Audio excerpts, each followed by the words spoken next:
ដែលយូរលងមានប្រវត្តិដ៏អស្ចារ្យសិល្បៈក្បាច់គុណដែលល្បីក្នុងលោកកាប្រទេសជាច្រើននៅក្នុងលោកតែតែពោលសរសើរថាក្បាច់គុណខ្មែរខ្លាំងរៀបដូចដំរីខ្សែគ្រាន់តែវាយមកដៃផាំងលន់ថ្មងលងឿងក្បាលចង្គង់ហោះកែងឆេះអាចស្លាប់បាត់សងខាយវាវត្តកំទុយកែងមកខ្លាំងដូចខ្លាយគ្រាន់តែលឺតែខ្មែរវាយណាខ្លាញ់ញ័យដូចឆ្មាក្បាច់ខ្មែរពិតជាខ្លាំងមិនមែនណាខ្ញុំចេះតែថាបើមិនជឿសាក់មើលទឹកតែខ្លាំងប៉ុណ្ណាវាច់ពីមួយទៅមួយគ្មានកាព្រើខ្លាញ់ណាណាគ្មានកាព្រើខ្លាញ់ណាណាទេ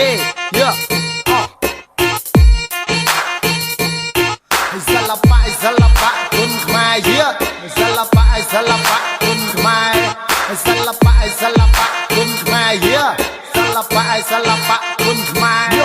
គាត់ទៅភ្លេចទៅគុំផ្លាដែលញាក់ជើងអត្រេតហក់ទៅធាក់មួយជើងម៉ាំងឯកាប់អាចារ្យលន់តបោដូចកំភ្លើងគេបាញ់ខាងកណ្ដាប់ដៃមហាកម្លាំងខ្លាំងដូចរត់ក្រោះកលាបសក់ឲ្យបកភ្លៀមឈាមដូចគេពុះអស់ហោឈាមមិនតាមចំបោះស្ទុះហូតទាំងអស់គ្នាណាមើលក្រោបចោលឡើងផ្ទះដៃមនី